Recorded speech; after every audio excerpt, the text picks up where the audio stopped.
கர்த்தரும் இரட்சகருமாகிய இயேசு கிறிஸ்துவின் நாமத்தினாலே யாவருக்கும் வாழ்த்தலை தெரிவித்துக் கொள்கிறேன். ரோம சாம்ராஜ்யத்திலே கிறிஸ்தவர்கள் துன்புறுத்தப்பட்டு கொலை செய்யப்பட்ட நாட்களில் ஒரு அருட்பணியாளரை பிடித்து அவருக்கு மரண தண்டனை விதித்து கொலை கூடத்துக்கு அழைத்து சென்றார்கள். அங்கே அவரை தலைகீழாக தொங்க விட்டார்கள். சுற்றிலும் ஏராளமானவர்கள் அதை வேடிக்கையை பார்க்கவும் அந்த கொடூரத்தை கண்டு ரசிக்கவும் கூடியிருந்தார்கள்.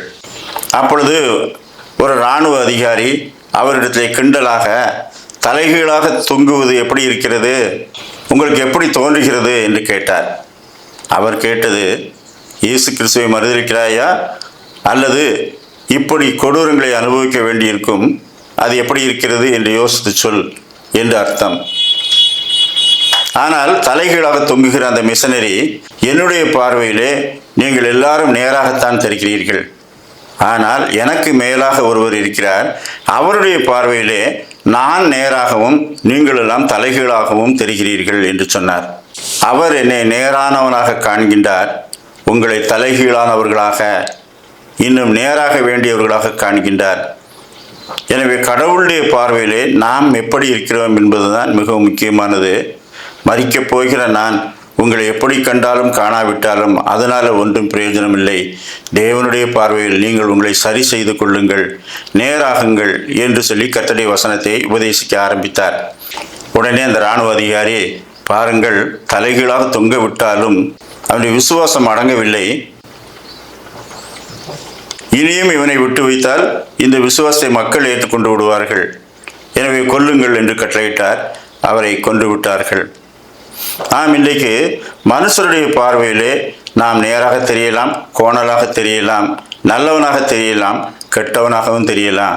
தனக்கு நன்மை செய்கிறவர்கள் எல்லாரையும் நல்லவர்களாக மனுஷர்கள் காண்பார்கள்.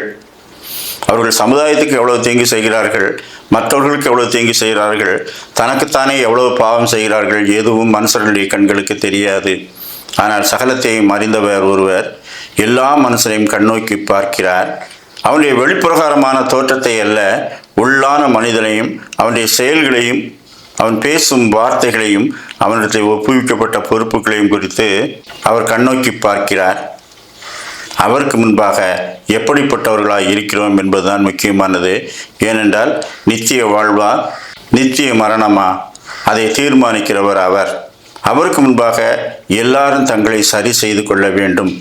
சங்கீதம் 11:4, கர்த்தருடைய சிங்காசனம் பரலோகத்தில் இருக்கிறது, அவருடைய கண்கள் மனுபுத்திரரை பார்க்கிறது, அவருடைய இமைகள் அவர்களை சோதித்தருகிறது. எபிரேயர் 4:13, அவருடைய பார்வைக்கு மறைவான சிருஷ்டி ஒன்றுமில்லை, சகலமும் அவருடைய கண்களுக்கு முன்பாக நிர்வாணமாயும் வெளியரங்கமாயும் இருக்கிறது, அவருக்கே நாம் கணக்கு ஒப்புவிக்க வேண்டும். கர்த்தர் வெறுமனே பார்த்து கொண்டிருப்பவர் அல்ல, அவருக்கு முன்பாக நாம் கணக்கு ஒப்புவிக்க வேண்டும்.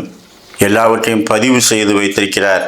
எனவே நாம் விரும்பினாலும் விரும்பாவிட்டாலும் நம்முடைய நினைவுகளை குறித்தும் வாயின் வார்த்தைகளை குறித்தும் செயல்களை பற்றியும் நமக்கு ஒப்புவிக்கப்பட்ட பொறுப்புகளை பற்றியும் நாம் ஒரு நாள் அவருக்கு கணக்கு கொடுக்க வேண்டும். அவருக்கு முன்பாக நாம் நிற்க தகுதி உள்ளவர்களாக இருக்கும்படிக்கு தேவகுமாரனாகிய இயேசுவை பற்றி கொள்ள கடவோம். அவரை விசுவாசிக்கிறவன் ஆக்கினைக்குள்ளாக தீர்க்கப்படான். குமாரனை உடையவன் ஜீவனை உடையவன். எனவே அவரை பற்றி கொண்டு நித்தியத்துக்கு நேராக செல்வோம். கர்த்தர் தாமே அப்படிப்பட்ட நல்ல சிந்தனைகளை நமக்கு தந்தருள்வாராக. ஆமேன்.